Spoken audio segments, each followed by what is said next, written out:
Halo teman-teman, balik lagi di Paparazi, podcast para anak gizi.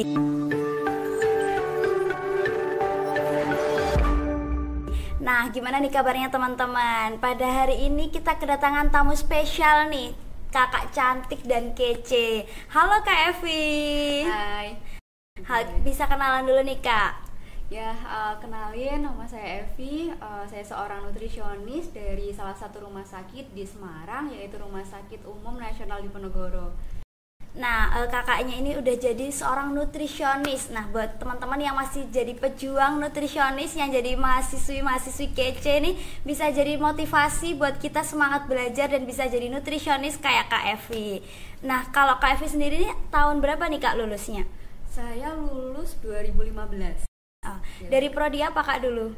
Dari Prodi Gizi Poltekkes Semarang. Dari Prodi Gizi Poltekkes Kemenkes Semarang nih teman-teman.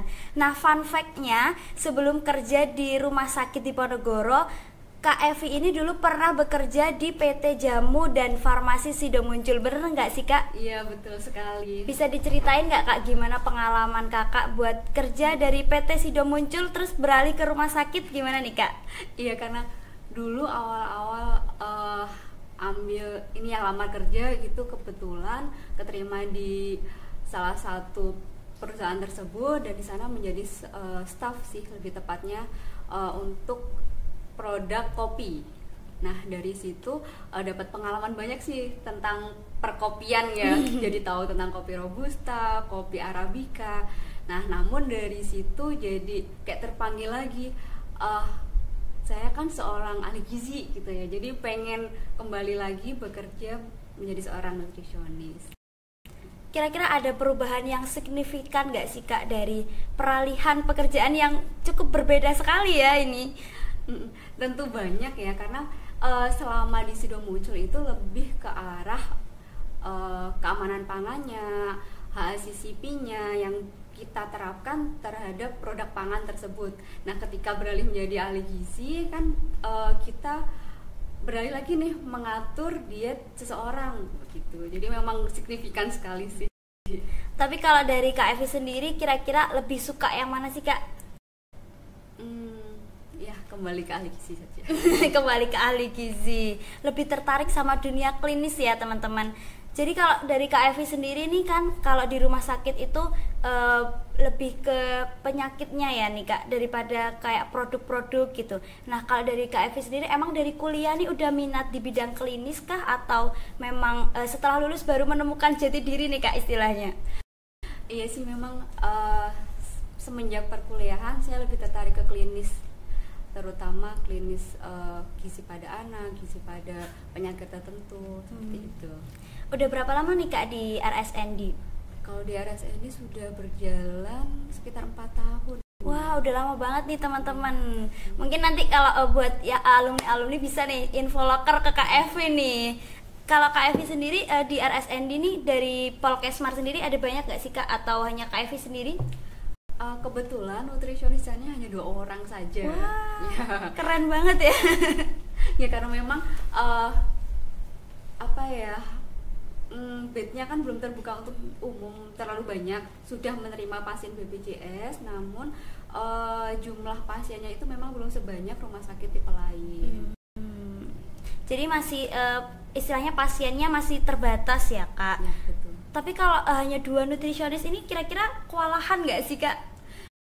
Ya, ada beberapa waktu kita kewalahan karena selain dari rumah sakit, kita juga sudah mengarah ke rumah sakit pendidikan nih. Jadi ada beberapa mahasiswa yang belajar di tempat kami. Jadi harus membagi waktu antara ke pasien dan juga bimbingan terhadap mahasiswa tersebut. Oh, masih ada teman-teman dari mahasiswa yang PKL di situ ya Kak? Ya, betul. Tapi kalau biasanya nih kalau teman-teman yang PKL itu kan kerjaannya itu banyak yang istilahnya ngikutin dari ahli gizi, itu sebenarnya makin ngeribetin atau membantu sih Kak?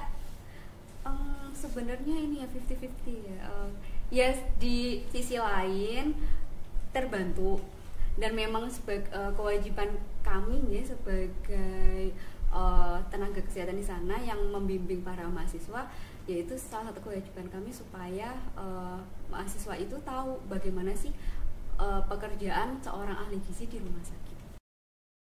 Nah, membahas tentang perkuliahan nih Kak, throwback ke Kakak dulu waktu kuliah, kira-kira pengalaman PKL-nya itu sangat membantu nggak sih Kak untuk dunia kerja yang sekarang? Ya, sangat-sangat membantu.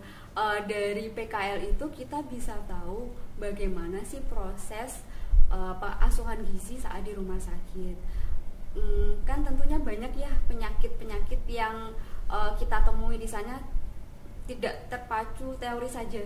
Misalnya ada teori pasien dengan kondisi anemi itu harus TKTP, tapi kenyataannya tidak semua pasien dengan kasus anemia itu langsung bisa diberikan TKTP karena kondisi pasien, misalnya ada kondisi mual muntah, ada kondisi lain yang menyebabkan pasien itu nafsu makannya turun, tidak bisa konsumsi banyak makanan sekaligus. Nah, dari situ kita belajar, oh berarti ternyata pemberian dietnya itu tidak bisa langsung nih, kita harus pemberiannya bertahap, mana dulu sih yang harus kita selesaikan, seperti itu. Nah, ngomongin soal PKL nih, ada tips and tricks gak sih Kak? Soalnya nih kebetulan banget ya Kak, teman-teman dari kakak-kakak yang STR itu lagi PKL, dan teman-teman yang D3 tingkat akhir nih lagi persiapan mau PKL. Kira-kira apa preparationnya, kemudian tips and triknya tuh gimana sih Kak? Mungkin lebih ini ya, lebih dipelajari lagi, didalami lagi terkait diet atau prinsip dietnya pasien. Nah, itu prinsip dietnya ada banyak, itu harusnya bisa dipahami. Kemudian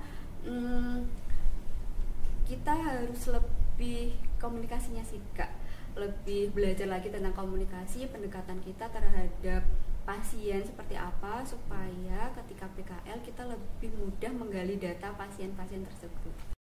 Wah, ini tips and triknya nih buat teman-teman yang mau PKL, bisa disiapin dari sekarang nih.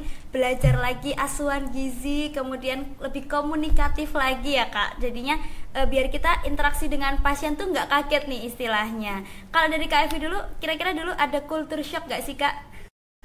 Iya, tentu saja. Karena saya kan bukan dari Semarang ya, jadi memang dari segi rasa makanan, jenis makanan itu ada beberapa yang berbeda. Kak Evi sendiri asalnya dari mana nih Kak? Dari Wonosobo. Wah, dari Wonosobo, dingin ya Kak. Betul. Culture shock banget nih berarti di Semarang yang seperti ini. Tadi sempat nyenggol tentang anemia nih Kak. Tapi kalau di kalangan remaja, anemia ini kan sudah cukup familiar nih. Tapi kalau di RSND sendiri tuh masih banyak Kak kasus anemia gitu? Beberapa pasien ada yang anemia, bahkan ada yang anemia karena genetik ya, seperti thalassemia itu pun ada. Kalau dari teman-teman ahli gizi yang ada di RSND ini, biasanya kalau anemia ini pasiennya rata-rata rawat jalan kah atau rawat inap juga nih Kak? Yang rawat inap ada. Kalau rawat jalan nih proses asuhannya gimana nih Kak? Kalau di RSND sendiri, mohon maaf sebelumnya ya, poli gizinya dipegang oleh gizi klinis. Oh, dipegang oleh gizi klinis. Nah, jadinya nanti diarahkan ke dokter spesialis gitu ya Kak. Tapi untuk ahli gizi di rawat inapnya sendiri, ini tugasnya kalau di anemia tuh apa Kak? Ini pengajian dulu ya. Iya.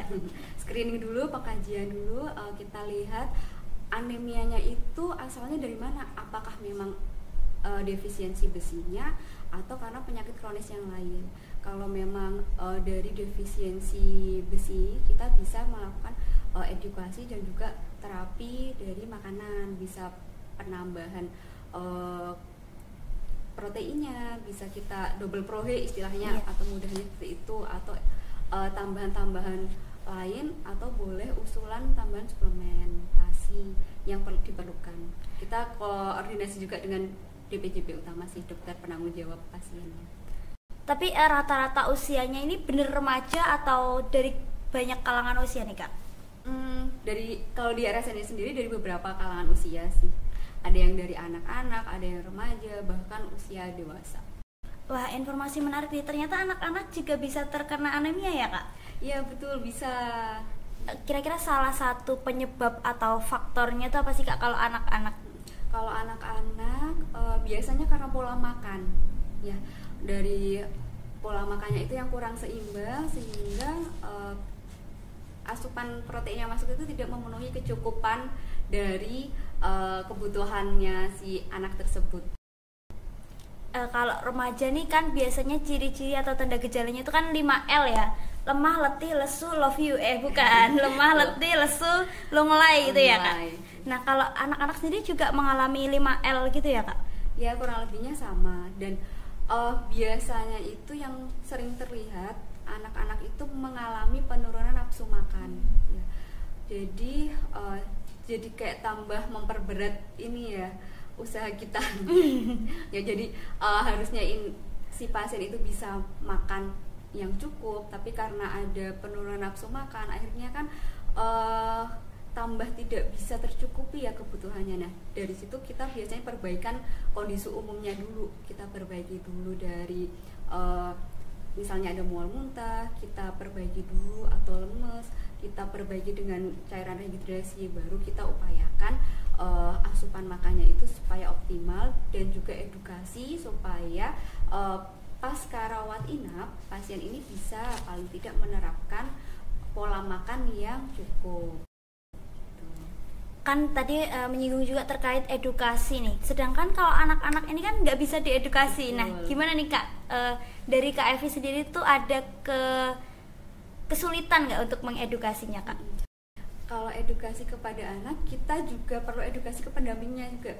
Yang perlu kita tekankan ke pendampingnya dulu, entah itu ibu, pengasuhnya, orang terdekat dulu, support sistemnya si pasien.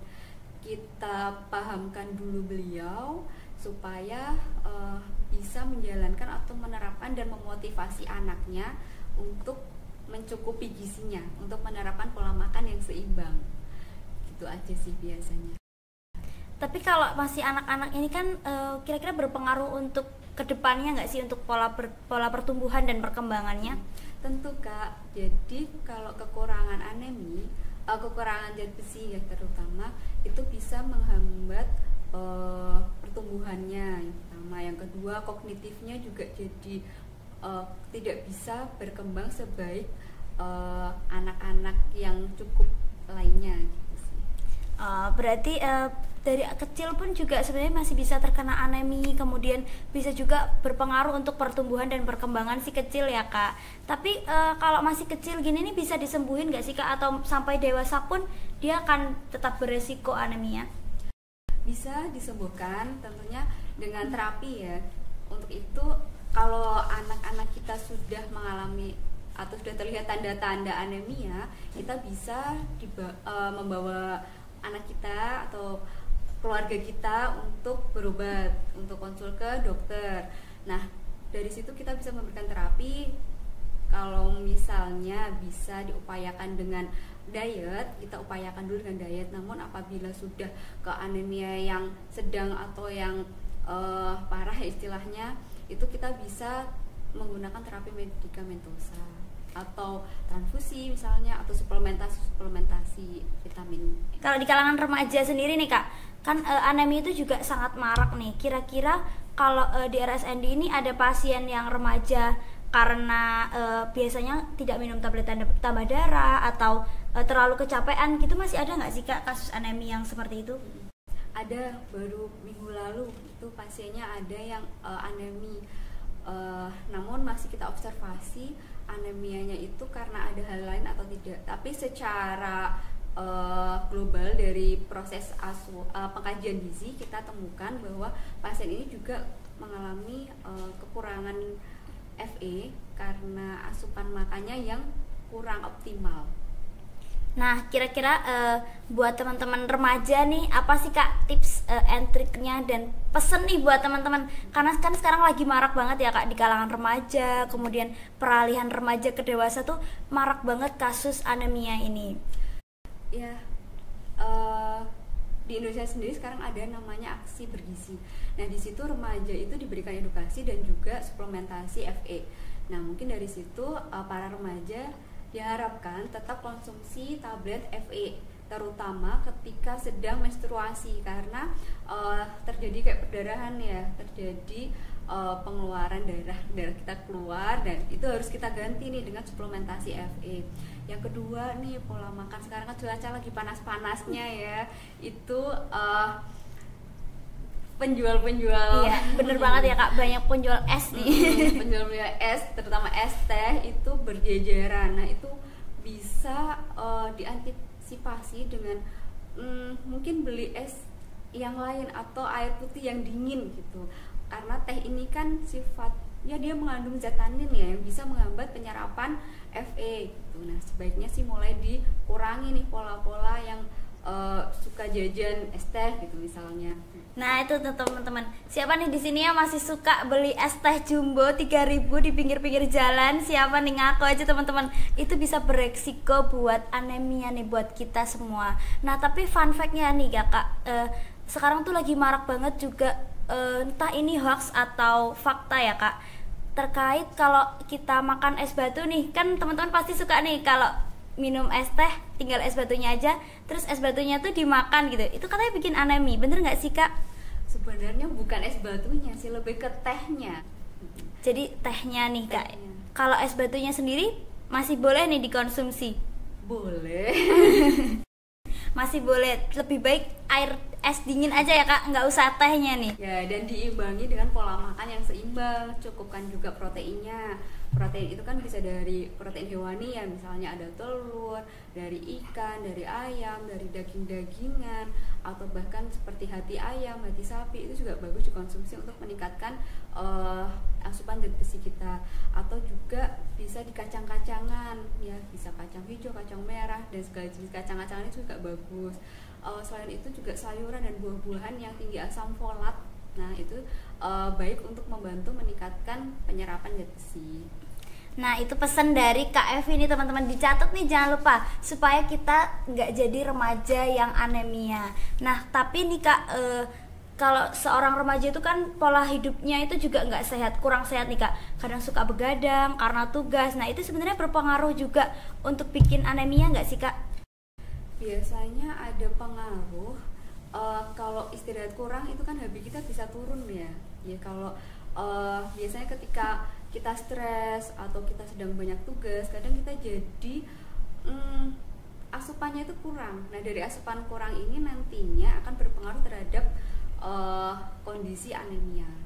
Nah apa sih Kak tips pola hidup sehat dari Kak Evi dulu waktu kuliah tuh apa sih Kak? Karena jujur dari teman-teman saya dan saya sendiri nih mungkin hidupnya kurang sehat nih, pola hidupnya suka begadang, makannya tidak teratur. Kalau dari Kak Evi dulu waktu kuliah, zaman kuliah nih pola hidupnya sehatnya kayak gimana nih Kak?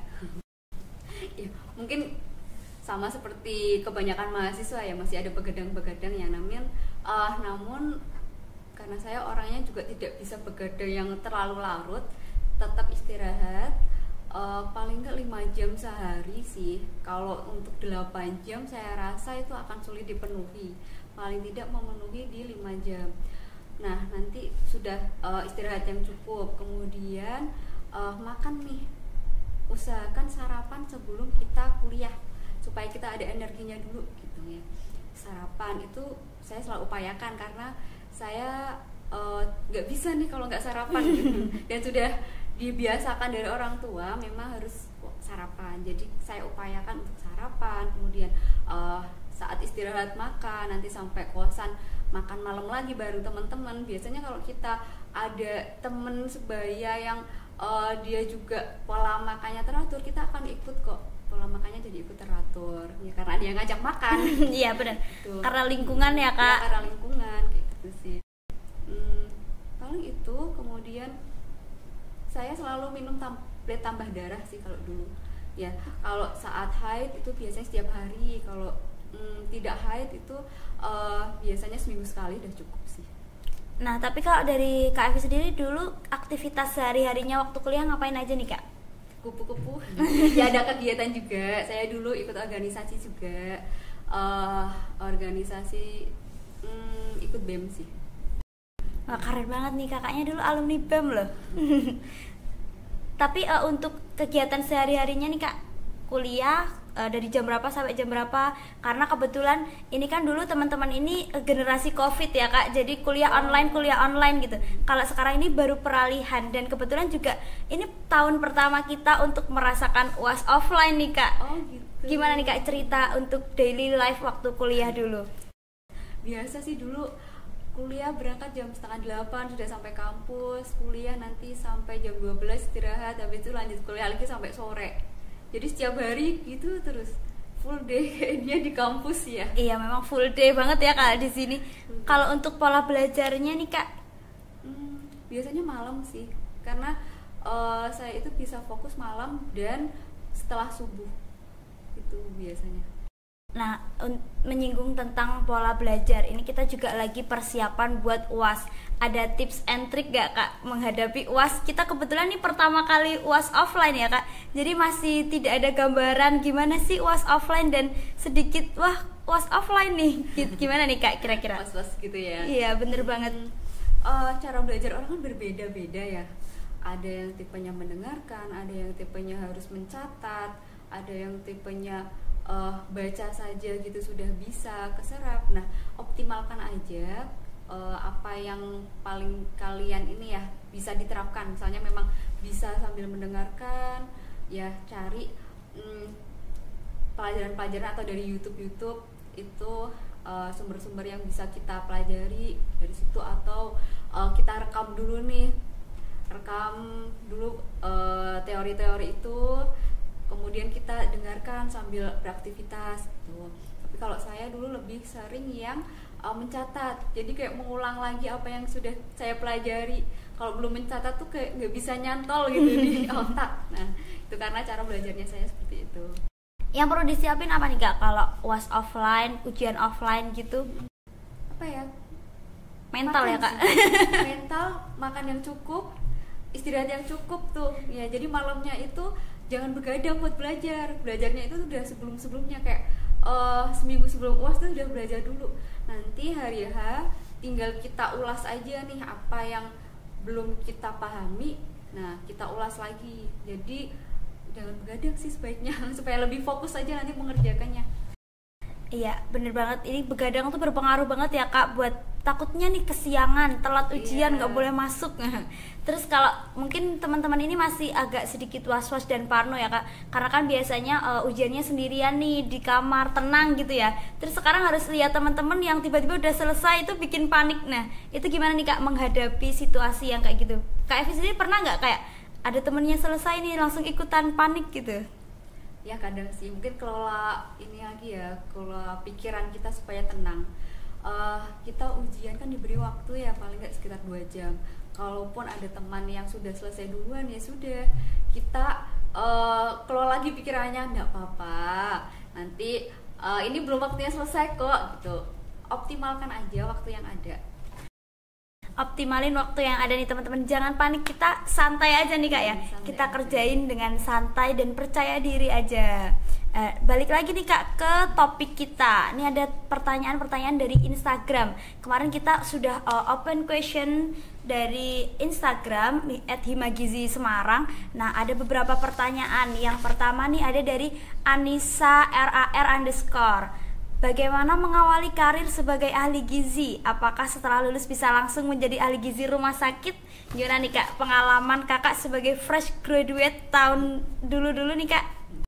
Ya memang dulu saya tidak langsung mengawali karir menjadi seorang nutrisionis ya. Dulu saya setelah dari PT Jamu dan Farmasi sudah muncul, saya move ke Rumah Sakit PKU Muhammadiyah Wonosobo. Nah, itu awal karir saya. Dan di rumah sakit tersebut saya belajar banyak bagaimana sih saya harus bertemu pasien, saya harus mereview ulang praktik-praktik ketika di kampus, ketika magang. Nah, saya ulas kembali, saya review lagi. Nah, di situ saya belajar banyak. Namun di situ saya hanya sekitar 1 tahun ya. Dan pada saat itu pun saya lanjut kuliah S1, jadi bekerja sambil kuliah. Keren banget. Gimana nih Kak bagi waktunya? Apa nggak pusing nih udah kerja, kuliah, apalagi ambil kuliahnya S1?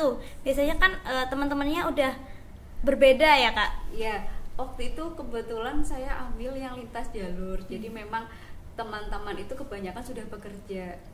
Ada sih yang memang murni hanya mahasiswa kuliah saja, namun kebanyakan kita ini sih senasib, jadi karena senasibnya itu jadi tidak begitu terasa berat gitu membagi waktunya ya.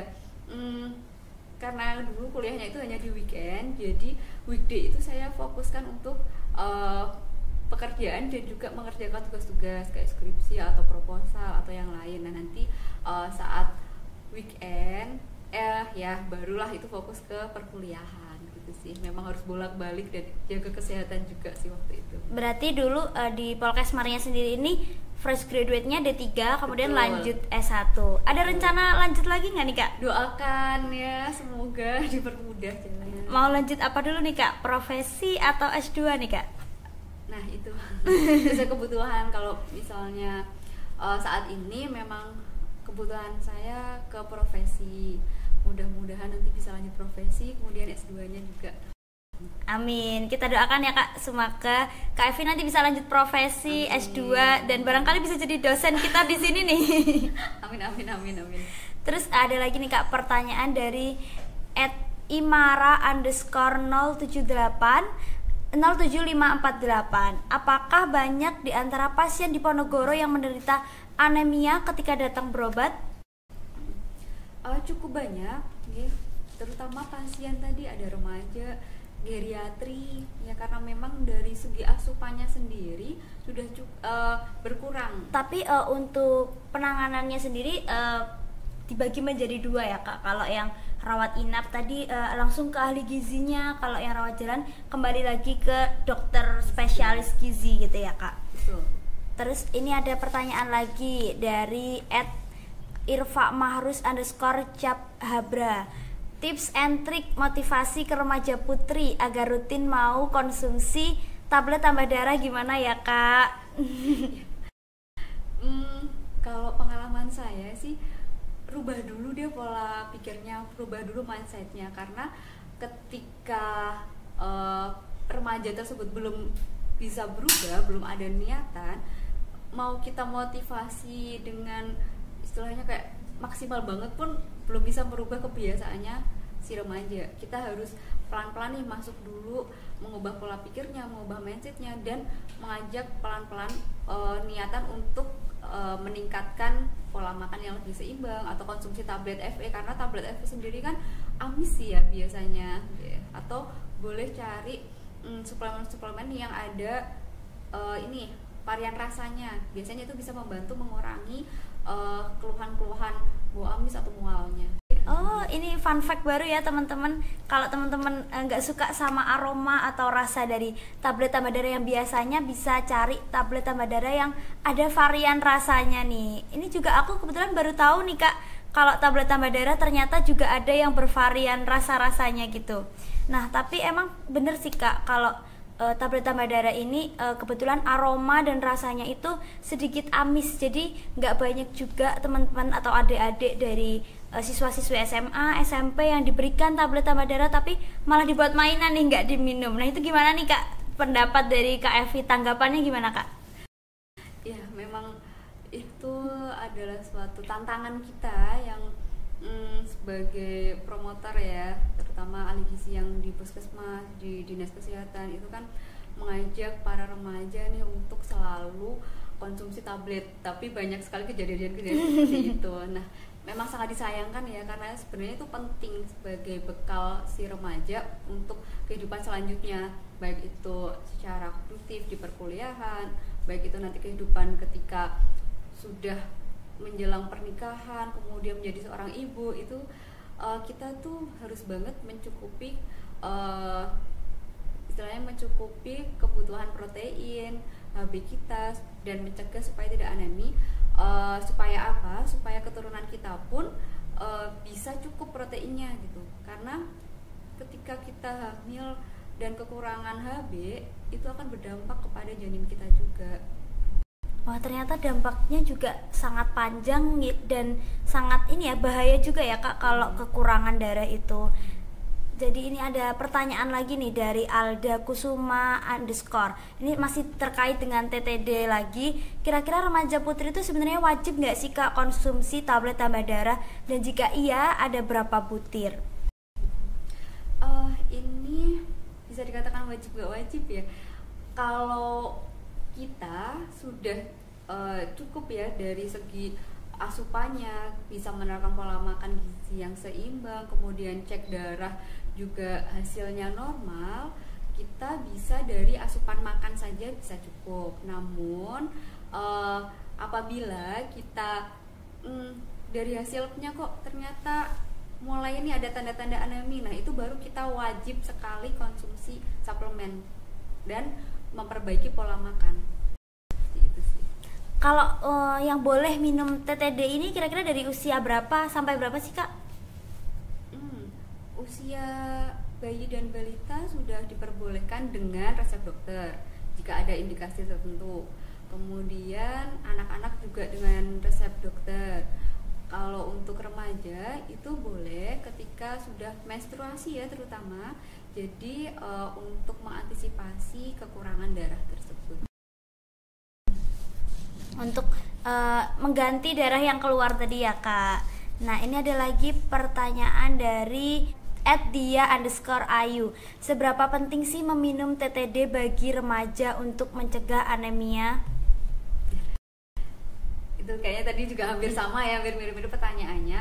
Penting karena kita remaja itu kan menstruasi, jadi ada darah yang keluar. Nah, untuk menggantinya itu selain dari asupan makan, kita juga perlu tambah darah gitu untuk suplementasi untuk menambah, barangkali dari total asupan yang kita makan itu masih kurang mencukupi, seperti itu sih. Nah, tadi kan juga sempat disinggung terkait janin kalau kita kekurangan darah nih Kak. Nah, ini ada juga pertanyaan dari @maca.latte. Apa benar nih Kak jika konsumsi tablet tambah darah pada saat hamil bisa memperbesar ukuran bayi? Apa benar sih Kak? Memperbesarnya di sini tuh yang abnormal apa yang normal ya? Ya, sebenarnya kalau kita cukup protein, kita kan janin itu kan selalu berkembang ya. Nah tadi kan kata-katanya sedikit ambigu tuh, memperbesar ukuran janin. Ya harapannya kan memang ukuran janin kita berkembang. Kan? Bertambah ukurannya gitu. Kalau ukuran janin kita atau berat badannya sesuai dengan usia kehamilan itu kan memang harapannya seperti itu gitu. Jadi ya nggak masalah ya, karena memang protein juga sifatnya kan membangun ya, membentuk suatu sel yang baru, seperti itu. Berarti tergantung dengan kebutuhannya sendiri ya Kak. Nah ini balik lagi ke dunia kerja dan lapangan pekerjaan nih Kak. Ada pertanyaan dari @ratna saliha. Kendala apa aja sih Kak yang muncul saat bekerja di lapangan dan gimana cara menghadapinya? Biasanya sih ini ya, terkait edukasi gitu. Penerimaan orang kan berbeda-beda. Ada yang bisa mau merubah, ada yang memang belum mau. Nah itu tantangan untuk kita, bagaimana caranya supaya pasien itu dapat menjalani diet sesuai yang kita harapkan. Tantangannya itu aja sih. Nah kalau suka dukanya sebagai nutrisionis apa sih Kak? Apa ya, kita kan bisa bertemu dengan banyak pasien, banyak orang-orang dengan kondisi tertentu. Nah di situ kadang kita bisa saling sharing dan kayak melihat ada yang ini sebagai motivasi juga.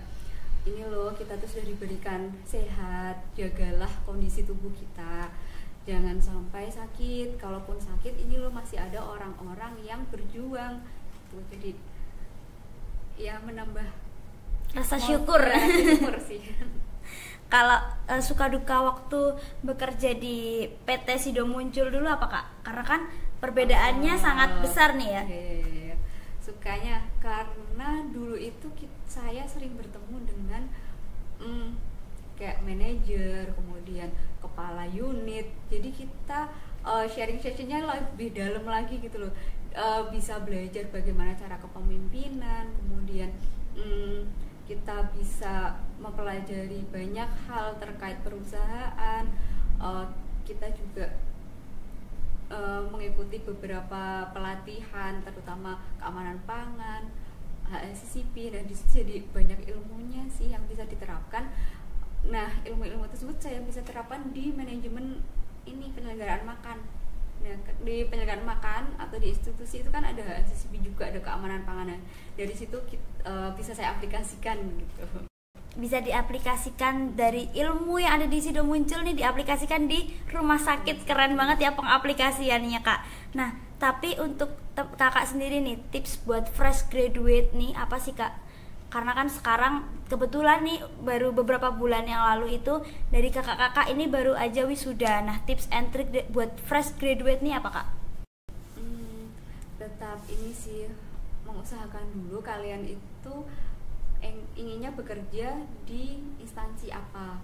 Nah, diusahakan dulu lah supaya, kan sekarang banyak nih ada yang orang misalnya mendaftar PNS, baru CPNS kemudian mundur. Itu kan kemarin banyak ya beritanya. Lebih meneguhkan hati sih, kira-kira tuh mau bekerja di bidang apa, tekuni saja.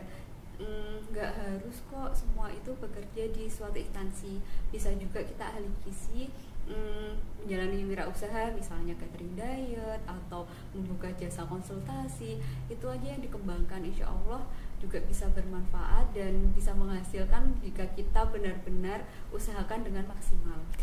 Nah, ngomong-ngomong tentang meneguhkan hati, dari awal emang kakak sudah teguh untuk menjadi ahli gizi kah? Atau dulu nih punya impian jurusan lain tapi kurang tercapai, jadi terjebak di sini dan akhirnya menjadi nutrisionis yang keren saat ini? Gimana nih, Kak, pengalamannya sebelum kuliah? Ya dulu memang sempat goyang ya, tapi di pertengahan itu akhirnya saya tetapkan, ya nggak apa-apa nutrisionis, kalaupun nanti tidak bisa diterapkan di pekerjaan, bisa saya terapkan sendiri untuk ini rumah gitu, untuk diri saya sendiri, untuk orang tua, untuk orang-orang terdekat, dan setelah berkeluarga bisa saya terapkan untuk suami, anak, seperti itu sih. Wah, ini untuk keluarga sendiri nih. Jadi nanti kalau anaknya ditanyain siapa ibunya, ibu aku nih yang ahli gizi cantik itu. Keren banget nih, Kak. Jadi tapi di tengah-tengah perkuliahan dulu sempet goyah nih, nggak Kak? Karena kan kalau di pertengahan semester, di pertengahan jalan nih marak banget biasanya buat teman-teman ngerasa salah jurusan atau pengen pindah aja nih. Nah, kalau kakak dulu pernah ngerasain kayak gitu nggak sih, Kak? Enggak sih. Nah, keren banget ya. Ya memang dari hanya di awal saja sebelum masuk ke perkuliahan. Namun ketika sudah masuk ke perkuliahan jadi ya enjoy aja gitu. Oh, ya udah lanjut aja gitu. Nggak ada pikiran buat pindah-pindah juga waktu itu. Gimana tuh, Kak, biar hatinya mantap gitu? Ya selalu berdoa, minta restu orang tua, kemudian ya diteguhkan aja sih hatinya, selalu kayak ini loh, saya tuh sekarang sudah jadi mahasiswa gizi, sudah jalani dulu aja. Nanti kalau memang belum rezekinya jadi seorang nutrisionis, pasti Allah itu akan mengarahkan yang lain. Tapi kalau di sini kita maksimalkan juga, Allah itu pasti akan memberikan kita yang terbaik juga kok gitu. Jadi kayak lebih ke pasrah dan tawakal sih ke Allah.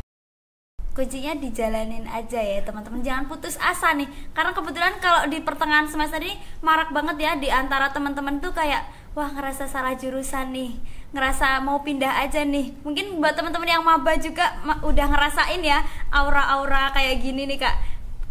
Nah, tapi kalau dari Kak Evi sendiri nih, kira-kira sejauh ini nih masih ada kesibukan terkait akademik nggak sih, Kak? Masih ikut pelatihan-pelatihan, kemudian atau masih sibuk di perkuliahan selanjutnya gitu, Kak? Belum sih, paling hanya kayak seminar atau pelatihan. Kemarin terakhir pelatihan HACCP gitu. Nah, untuk meningkatkan ini aja sih, kompetensi. Jadi untuk teman-teman nih, jadi disiapkan aja kalau nanti mau jadi fresh graduate itu disiapkan juga persiapannya yang matang nih. Jadi dimantapkan nih hatinya mau ambil ke bidang apa. Nah, tapi kalau dari Kak Evi sendiri dulu sempet kayak masih bingung gitu nggak sih, Kak, mau ambil apa nih gitu? mau di bidang apa gitu. Ya iya sih. Dulu tuh pengennya karena ingin wirausaha, ingin menekuni cateringnya, namun karena suatu dan lain hal akhirnya meneguhkan hati lagi buat di rumah sakit. Dulu pernah ini Kak bikin catering gitu atau punya usaha yang lain? Jadi kayak punya cita-cita ingin jadi seorang dietitian yang juga sekaligus menyediakan catering diet gitu loh. Itu yang apa sih kayak ngena banget gitu waktu kuliahnya Bu Tuti dulu. Keren banget ya, cita-citanya mau jadi, tapi belum tercapai, semoga aja. Semoga tercapai ya Kak. Tapi masih ada keinginan atau mau menekuni aja di rumah sakit nih Kak? Masih ada keinginan sih. Kita doain ya teman-teman supaya nanti ada catering diet Kak Evi nih, dan siapa tahu nih bisa nyponsorin teman-teman dari Hima Gizi Semarang ya Kak. Jadi kalau kita butuh, wah ada ini konsum dari Kak Evi dari catering dietnya nih. Nah tapi kalau dari Kak Evi sendiri sebenarnya kalau dari penyelenggaraan makan itu kan butuh inovasi-inovasi kreasi-kreasi pangan ya. Dari Kak Evi sendiri memang minat di bidang kreasi pangan atau sebenarnya itu pengennya bikin cateringnya aja nih Kak? Jadi nanti kerjasama sama yang lain atau gimana? Pengennya itu karena ini sih, jasa konsultasinya itu nanti bisa sekaligus ke cateringnya gitu, bukan lebih ke keanekaragaman atau macam-macam menu dietnya, itu bukan, karena lebih tahu Nutripuff kan? Oh ya. Ya saya berkaca dari beliau, pengen sekali seperti beliau gitu. Menjadi konsultan online ya Kak? Konsultan online, nah nanti sekaligus ini loh, daripada catering di tempat lain, catering aja di tempat saya. Bener nih, karena emang sekarang tuh kan rata-rata orang-orang tuh sibuk ya Kak. Jadi buat menyempatkan nih datang ke rumah sakit buat konsultasi itu agak susah. Jadi rata-rata tuh sekarang semuanya serba online. Konsultasi pun biasanya juga online. Tapi kalau dari Kak Evi sendiri pernah nggak sih jadi konsultan atau dari konselor online gitu Kak? Saat ini belum ya, karena saya tuh pengennya kayak mendalami dulu pengetahuan saya, pengen kuliah lanjut dulu, nanti setelah itu barulah mencoba usaha ke konsultasi online. Tapi kalau sejauh ini selama pernah menjadi konselor nih, suka dukanya apa Kak saat menjadi konselor nih? Suka dukanya itu lebih ke ini sih, ke pasien-pasien yang belum bisa kita optimalkan dari segi asupan karena keterbatasan hal, misalnya karena asupannya terpasang MGT atau pasiennya itu memang dari kalangan yang kurang sehingga kita pemilihan makannya juga terbatas kayak gitu, jadi lebih merasa kayak belum maksimal banget sih jadi ahli gizi gitu, karena belum bisa mengoptimalkan dietnya si pasien. Jadi itu buat semangat juga ya Kak, buat kita terus belajar, terus mengembangkan ilmu kita. Nah buat Kak Evi sendiri ada rasa senang tersendiri nggak sih Kak kalau menghadapi pasien yang responnya baik gitu? Ada pengalaman atau cerita kayak gitu nggak Kak? Ada. Nah itu salah satunya tuh senang itu ketika targetnya kita tuh tercapai. Senang kalau apa yang kita sampaikan ke pasien itu dapat diterima dengan pasien, dan pasien bisa kayak oke Mbak, nanti coba ya saya terapkan gitu. Dan ketika pasien itu balik lagi rawat inap dengan suatu kondisi yang lain, pasien itu menyampaikan, oh Mbak kemarin tuh saya sudah menerapkan diet ini, ternyata enak juga ya di badan. Nah itu jadi kayak kebanggaan sendiri, kayak alhamdulillah pasien ini ada kemajuan, ada perbaikan dari segi pola makannya, kehidupan sehari-harinya, pola makannya, dan itu berpengaruh menjadi yang apa ya, berpengaruh terhadap diri pasien itu menjadi lebih sehat. Itu lebih senang sih kalau di situ. Senang ya Kak melihat pasien yang bisa menerima kita, kemudian bisa menerapkan apa yang kita informasikan. Tapi kan ini pasti ada suka dan dukanya. Kalau cerita yang menyedihkan atau yang nggak enak hati gitu ada nggak sih Kak selama jadi nutrisionis atau selama mengalami dunia pekerjaan itu? Ada sih, mau terkait dengan pasien. Waktu itu pernah ada pasien yang kita sudah usahakan maksimal di rumah sakit, kemudian sudah bisa pulang. Nah, saat di rumah itu ternyata ada hal yang ini yang memperburuk kondisinya, akhirnya pasien itu meninggal. Nah, itu yang kayaknya kayak istilah Jawanya kayak gelo gitu loh. Ya kenapa sih kemarin nggak yang apa sih kasih nomornya lah biar bisa konsultasi online seperti itu. Sedih banget ya Kak kalau ada yang kayak gitu tuh. Kita sebagai istilahnya yang pernah jadi konselornya, udah memberikan ilmu, ternyata waktu pulang nggak diterapkan, itu kayak istilahnya wah sayang banget, kenapa nggak menerapkan yang aku informasiin gitu ya Kak.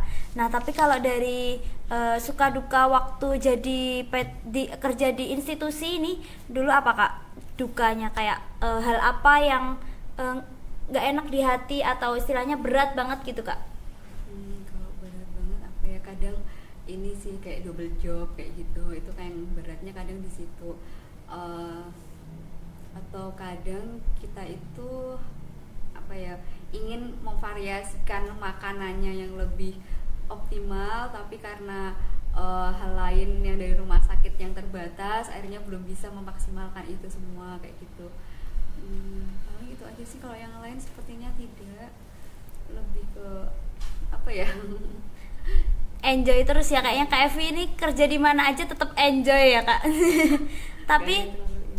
tapi kalau di dunia pekerjaan ini kan enjoy terus tuh berpengaruh juga sama teman-temannya. Nah kalau Kak Evi sendiri selalu bisa dengan mudah adaptasi sama dunia kerja baru Kak, atau butuh waktu yang cukup lama nih Kak?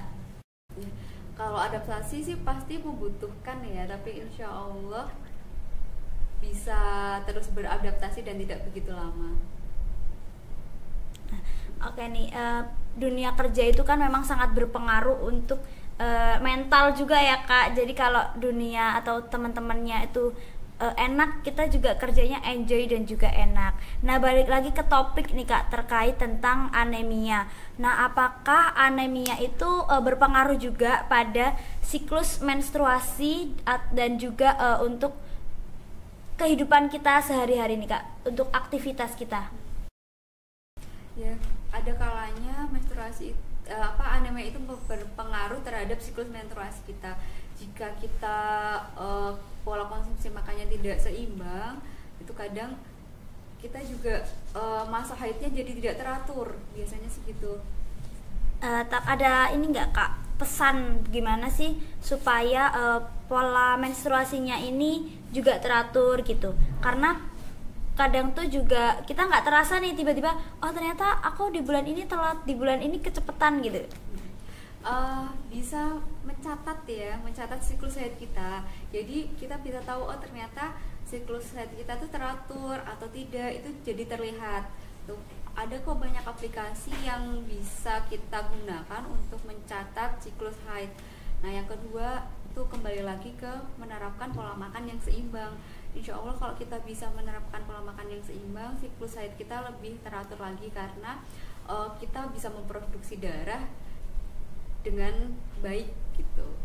Nah tapi kalau semisal sudah terkena anemia ini bisa menyebabkan komplikasi penyakit dari organ tubuh yang lain nggak sih Kak?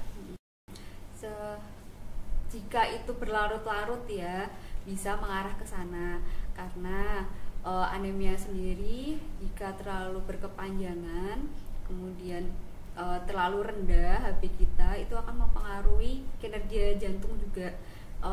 Kayak kita jadi ngos-ngosan, detak jantungnya jadi lebih cepat. Nah artinya si jantung itu akan bekerja lebih keras lagi kan. Nah itu akan mempengaruhi fungsi jantung tuh secara tidak langsung.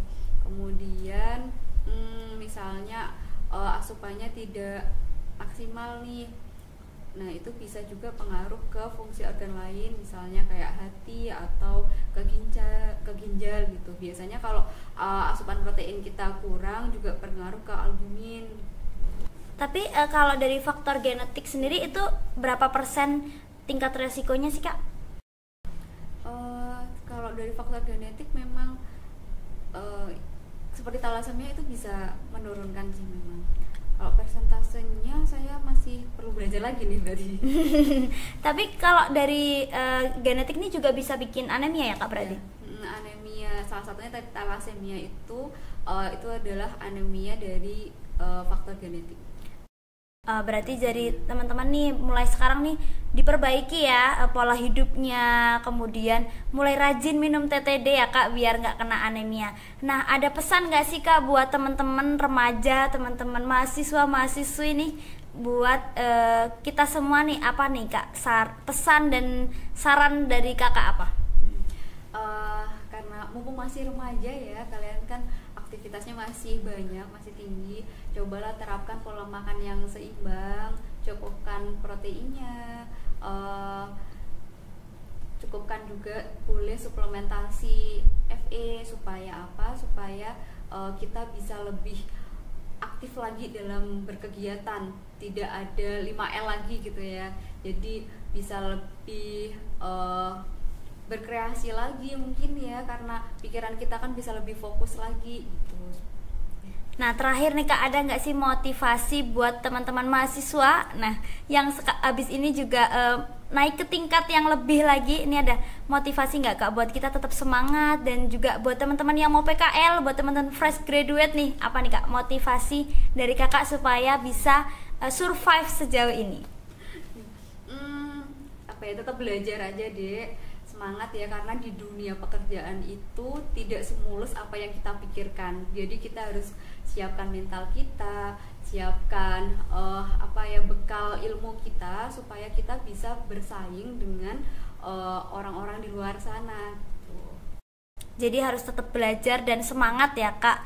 Terima kasih ya Kak dari kita semua, dan juga terima kasih juga buat Kak Evi sudah meluangkan waktu menemani kita 30 menit lebih nih, kita ngobrol terkait dunia pekerjaan, dunia perkuliahan, kemudian terkait anemia juga yang sekarang lagi marak di dunia remaja, dan juga ternyata nggak di kalangan remaja aja nih teman-teman yang bisa kena anemia, tapi anak-anak kemudian dewasa pun juga bisa.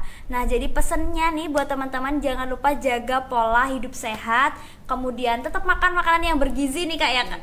Apalagi buat anak kos, jangan lupa kita harus tetap hidup sehat. Dan teman-teman yang ada di Semarang, jangan kebanyakan minum es teh, karena ternyata es teh juga bisa bikin beresiko anemia. Terima kasih kita ucapkan sekali lagi buat Kak Evi sudah meluangkan waktu untuk menemani kita semua di Paparazi. Saksikan terus Paparazi, dan sampai jumpa di Paparazi episode-episode selanjutnya. See you!